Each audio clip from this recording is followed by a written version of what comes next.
Operation covert ఎన్నికల తర్వాత చేపట్టేందుకు సర్కార్ ప్లాన్. బీఆర్ఎస్ హయాంలో లబ్ధి పొందిన ఆఫీసర్లపై నిఘా. పవర్ ఇరిగేషన్ శాఖలతో పాటు మరికొన్ని డిపార్ట్మెంట్లోను. ఓయూ చీఫ్ వార్డెన్ ఘటనతో అలర్ట్. గులాబీకి ఫేవర్ గా ఉన్న అధికారి ప్రమేయం ఉన్నట్టు అనుమానం. ఇప్పటికీ కారు పార్టీకి ప్రభుత్వ సమాచారం లీక్. మనం రోజు మొత్తుకుంటున్నాం ప్రతి డిపార్ట్మెంట్ లో ఇట్లా లత్కోరగాలున్నారని. ప్రభుత్వ శాఖల్లో ఉన్న బీఆర్ఎస్ కోవట్లను ఏరేసేందుకు సర్కార్ ప్లాన్ చేస్తున్నట్టు తెలిసింది.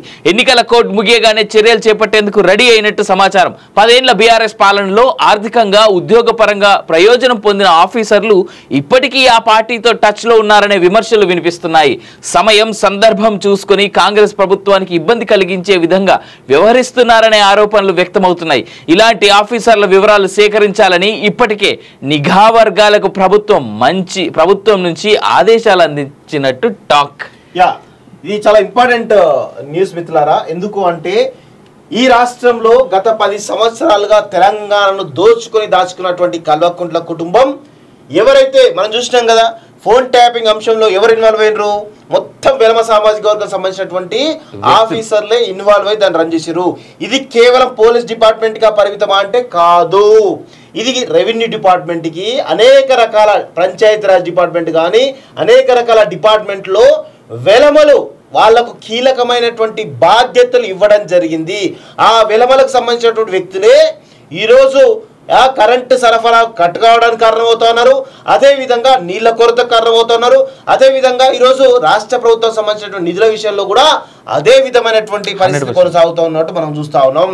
ఈ విధంగా ఈ రాష్ట్రంలో ఉన్నటువంటి సమూలమైనటువంటి మార్పులు తీసుకురాకుండా రేవంత్ రెడ్డి కొంత వ్యవస్థను అట్లే కొనసాగిస్తా ఉన్నాడు. అందుకే ఈరోజు ఇబ్బందికరమైనటువంటి పరిస్థితులు ఫేస్ చేస్తా ఉన్నాడు రేవంత్ రెడ్డి వాస్తవంగా.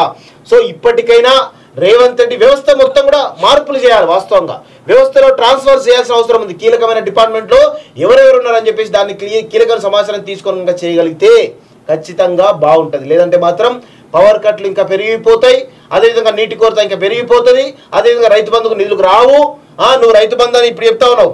ఇప్పుడు నాకు విషయం తెలిసింది ఏంటంటే ఆగస్టు వరకు ఎలాంటి అభివృద్ధి కార్యక్రమాలు చేపట్టకుండా ప్రభుత్వ ఖజానా నుంచి ఏ విధమైన డబ్బులు తీయకుండా ఈరోజు ఈ 3-4 నెలల పాటుగా వచ్చేటువంటి ఆదాయాన్ని మొత్తం కూడా జమ చేసి తద్వారా రుణమాఫీ చేయాలనేటువంటి ఒక కృతనిశ్చయంతో ఉన్నట్టు తెలుస్తూ ఉంది.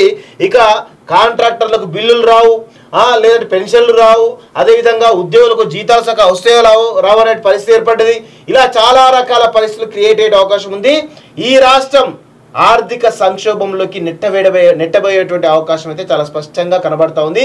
కావాలని రేవంత్ రెడ్డిని హరీష్ రావు లాంటి వాళ్ళు, కేటీఆర్ లాంటి వాళ్ళు రెచ్చగొట్టి ఈరోజు ప్రభుత్వ ఖజానాలో డబ్బులు లేకుండా చేసేటువంటి ప్రయత్నం జరుగుతూ ఉంది. తెలంగాణ ప్రజల జీవితాలతోటి ఈరోజు ఇటు రేవంత్ రెడ్డి కానీ ఇటు కల్వకుంట్ల కాలకేయులు కానీ ఈరోజు తెలంగాణ ప్రజల జీవితాలతోటి తెలంగాణ రాష్ట్రాన్ని సమూలంగా నాశనం చేయాలని కంకణబద్ధులై పనిచేస్తా ఉన్నారు. ఈ ఇద్దరనే విషయాన్ని కూడా గుర్తుపెట్టుకోవాలి మిత్రులారా. చాలా దుర్మార్గమైన విషయం జరుగుతూ ఉంది. ఇటు హరీష్ రావు ఏమో రాజీనామాతో రేవంత్ రెడ్డి రెచ్చగొడతాడు. రేవంత్ రెడ్డి ఏమో రుణమాఫీ పేరిట 45,000 కోట్ల రూపాయల డబ్బులను జమ చేసేందుకు ఈరోజు ఇతర అభివృద్ధి కార్యక్రమాలు ఏవి కూడా అన్ని కూడా ఆపేసి ఆగస్టు వరకు ఈరోజు తెలంగాణ రాష్ట్రాన్ని ముంచేటువంటి ప్రయత్నిస్తున్నాడు. ఆగస్టు తర్వాత ఏం జరుగుతుందో కూడా చెప్పలేని పరిస్థితి. ఆర్థిక సంక్షోభంలోకి కూపిలోకి నెట్టబోయేటువంటి ప్రమాదం ఈరోజు తెలంగాణ రాష్ట్రానికి ఉన్నది. వాస్తవంగా కేసీఆర్ ఈ రాష్ట్రాన్ని సమూలంగా నాశనం చేసి ఆర్థికంగా విధ్వంసం చేస్తే రేవంత్ రెడ్డి లాంటి వాళ్ళు వచ్చి ఆ విధ్వంసాన్ని కాస్త ఇంకా ఈరోజు విధ్వంసం చేసేటువంటి పరిస్థితి తీసుకొచ్చి తెలంగాణ రాష్ట్రాన్ని తెలంగాణ ప్రజల్ని కూడా ఈరోజు ఒక రకమైనటువంటి ఊబిలోకి నెట్టేటువంటి ప్రయత్నం జరుగుతూ ఉంది. ఆర్థిక సంక్షోభం నెలకొట్టే అవకాశం కనబడతా ఉంది. ఇదందరూ కూడా గమనించాలి. ఆపరేషన్ కోవర్ట్ ఎన్నికల తర్వాత చేపట్టేందుకు సర్కార్ ప్లాన్. బీఆర్ఎస్ హయాంలో లబ్ధి పొందిన ఆఫీసర్లపై నిఘా. పవర్ ఇరిగేషన్ శాఖలతో పాటు మరికొన్ని డిపార్ట్మెంట్లోను. ఓయూ చీఫ్ వార్డెన్ ఘటనతో అలర్ట్. గులాబీకి ఫేవర్ గా ఉన్న అధికారి ప్రమేయం ఉన్నట్టు అనుమానం.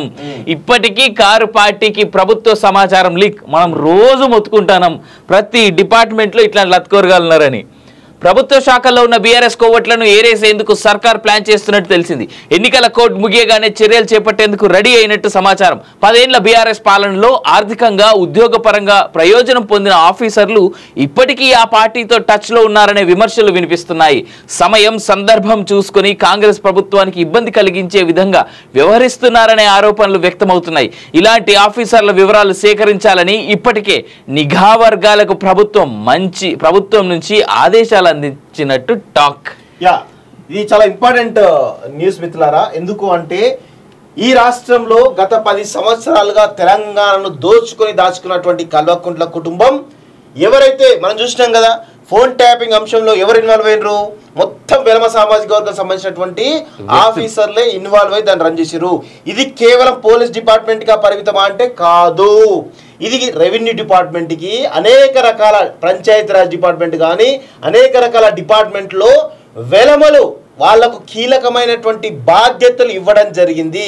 ఆ వెలమలకు సంబంధించినటువంటి వ్యక్తులే ఈరోజు కరెంటు సరఫరా కట్ కావడానికి కారణమవుతున్నారు, అదేవిధంగా నీళ్ల కొరత కారణమవుతున్నారు, అదేవిధంగా ఈరోజు రాష్ట్ర ప్రభుత్వం సంబంధించినటువంటి నిధుల విషయంలో కూడా అదే విధమైనటువంటి పరిస్థితి కొనసాగుతూ ఉన్నట్టు మనం చూస్తా ఉన్నాం.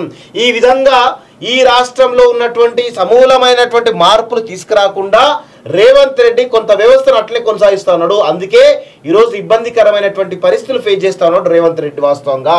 సో ఇప్పటికైనా రేవంత్ రెడ్డి వ్యవస్థ మొత్తం కూడా మార్పులు చేయాలి. వాస్తవంగా వ్యవస్థలో ట్రాన్స్ఫర్ చేయాల్సిన అవసరం ఉంది. కీలకమైన డిపార్ట్మెంట్లో ఎవరెవరు ఉన్నారని చెప్పేసి దాన్ని కీలకమైన సమాచారం తీసుకొని చేయగలిగితే ఖచ్చితంగా బాగుంటుంది. లేదంటే మాత్రం పవర్ కట్లు ఇంకా పెరిగిపోతాయి, అదేవిధంగా నీటి కొరత ఇంకా పెరిగిపోతుంది, అదేవిధంగా రైతు బంధుకు నిధులకు రావు.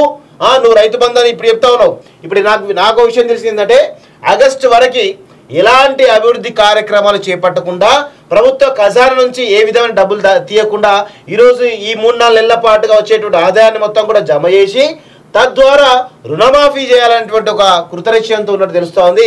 ఇక కాంట్రాక్టర్లకు బిల్లులు రావు, లేదంటే పెన్షన్లు రావు, అదేవిధంగా ఉద్యోగులకు జీతాలు సక వస్తాయో రావు అనే పరిస్థితి ఏర్పడ్డది.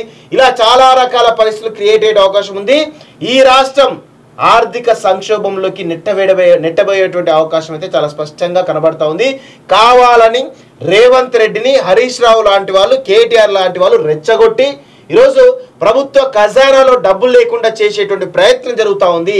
తెలంగాణ ప్రజల జీవితాలతోటి ఈరోజు ఇటు రేవంత్ రెడ్డి కానీ ఇటు కల్వకుంట్ల కాలకేయులు కానీ ఈరోజు తెలంగాణ ప్రజల జీవితాలతోటి తెలంగాణ రాష్ట్రాన్ని సమూలంగా నాశనం చేయాలని కంకరబద్దులై పనిచేస్తా ఉన్నారు. ఈ ఇద్దరనే విషయాన్ని కూడా గుర్తుపెట్టుకోవాలి మిత్రులారా. చాలా దుర్మార్గమైన విషయం జరుగుతూ ఉంది. ఇటు హరీష్ రావు ఏమో రాజీనామాతో రేవంత్ రెడ్డి రెచ్చగొడతాడు. రేవంత్ రెడ్డి ఏమో రుణమాఫీ పేరిట 45,000 కోట్ల రూపాయల డబ్బులను జమ చేసేందుకు ఈరోజు ఇతర అభివృద్ధి కార్యక్రమాలు ఏవి కూడా అన్ని కూడా ఆపేసి ఆగస్టు వరకు ఈరోజు తెలంగాణ రాష్ట్రాన్ని ముంచేటువంటి ప్రయత్నిస్తున్నాడు. ఆగస్టు తర్వాత ఏం జరుగుతుందో కూడా చెప్పలేని పరిస్థితి. ఆర్థిక సంక్షోభంలోకి